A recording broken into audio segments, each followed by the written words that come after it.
everyone. Thanks for being flexible this week as we're still figuring things out at school.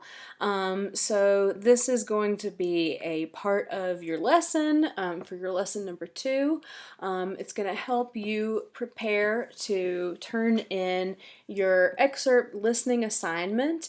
And this is the one we were going to do together in class, so that's this portion of it. So just send me a picture on your phone of your excerpt listening assignment when you're done.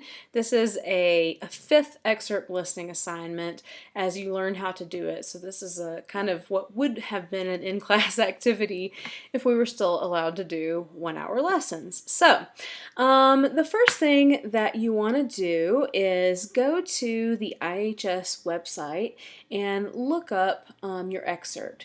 Now, if your excerpt is not on the IHS site, then you should go to YouTube to find a recording. And a lot of times, if it's in the middle of a movement, it may be helpful if you also go to imslp.org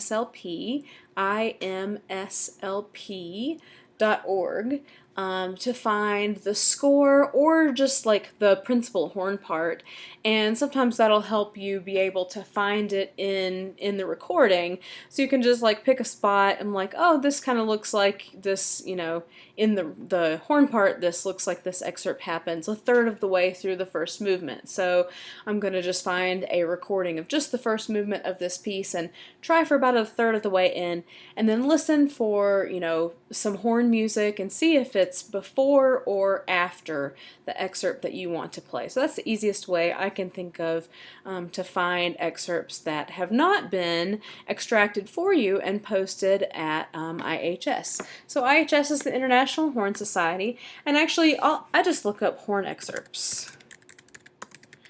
And it's usually, the very first hit right there. So here we are, International Horn Society, Orchestral Horn Excerpts. And if you scroll down the page, you'll see a list of composers over to your left. Let's see, let's do something by Dvorak. And some of you might play the Symphony No. 9, The New World. Let's take a look maybe at something from the Cello Concerto. So I want to find my excerpt that I'm looking for. And let's do one of the tutti excerpts here. So there's, I think, 3 horn parts in this piece, and there are some really nice trios, horn trios. So here's one right here. This is in the first movement. So they give their tempo that they prefer, but we're going to go through an exercise to choose our own tempo based on what we like by comparing 3 recordings. And so you can see this is horn 1 in E, horn 2 in E, and then horn 3 in D. So that's worth noting if you were going to learn all 3 of these parts. And then down at the bottom, you can see some recordings. Now, first of all, if you want to grab one of these pictures, just on my computer, I have a Mac, I hit Control and then click it, and then I copy image, and then I just paste it into a Word file. So if you want a clean copy of any of your excerpts, all of my excerpts that I sent to you came straight from this page, unless they were something that's not listed here and I had to copy them from somewhere else. And all of the information that you're going to need for your excerpt listening sheet is right here. The title, the composer, and then what movement and what measures you're looking at. So speaking of your excerpt listening page, so for this you're going to go to your canvas, and here I have my student view up, so this should be what your canvas looks like. And click on Files. And I just put these up, so if you printed out all of your files, you wouldn't have been able to print this out yet. I just put it up this afternoon. So excerpt listening sheets is what we're looking for, and I wrote print 5 because you're going to have 5 of these assignments to send me. And when you open it up, this is what you're going to see. So you'll write in your composer, in this case, Dvorak, work, cello concerto, maybe I put the opus number. especially if it's, something like a Beethoven piano concerto and there are more than one. That's helpful. Movement, we said it was movement 1, subtitled Allegro. The excerpt, so this is going to be where it is. I'll say that some of these bar numbers on the IHS website are not actually the measure numbers that you would play. So sometimes you would play this whole excerpt that they've got posted, but sometimes they put more music than you need, and then they put the bar numbers for all the music that they put. So if you're playing an audition, always check that the bar numbers that you're going to practice are the ones specifically that they have put on the list. And if you have any questions, you can write the personnel manager and see if those are the exact bar numbers that you're supposed to be looking at. So here we are back. Excerpts, we put the bar numbers here, and then horn blank. So if you're just going to be working on horn 1, I would write horn 1 in E. But if you're going to be working on all of them, horn 1 in E, horn 2 in E, horn 3 in D. And then, or if you're just going to have this be your listening sheet for all 3 of those excerpts. So now we're going to listen to 3 versions of this excerpt. So I have a place for you to write down the orchestra that you're listening to and who the conductor it is, so that you can start to kind of get familiar with conductors.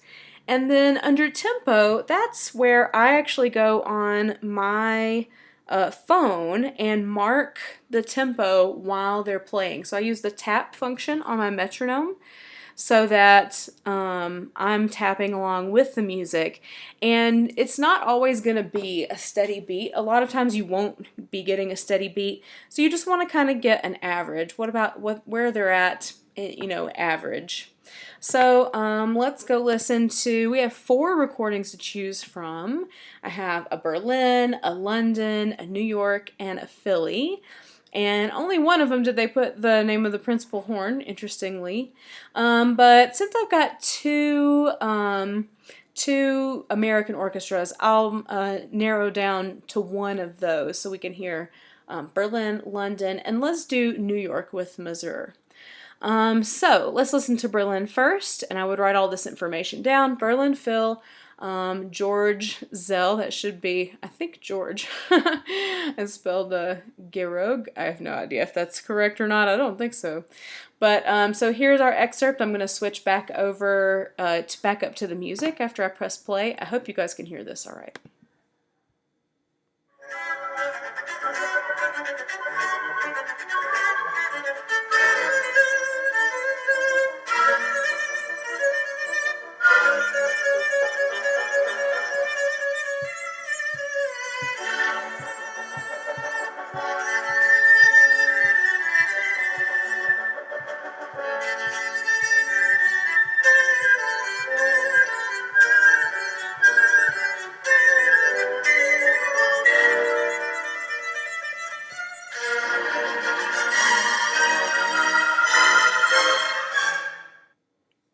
Okay, so I tapped that tempo at about quarter note equals 110. So I would write that in here. And then comments, that's a place where I would put something like, it's hard to hear the horns in this recording, or they're out of tune, or bad time, bad rhythm, because that's not a recording I'm going to pick as my favorite recording of that excerpt. So if I have any notes like that, or favorite horn solo, I have a favorite Tchaik 5 on this website. So on my Tchaik 5 listening sheet, I have a big star next to that one. This is my favorite horn solo.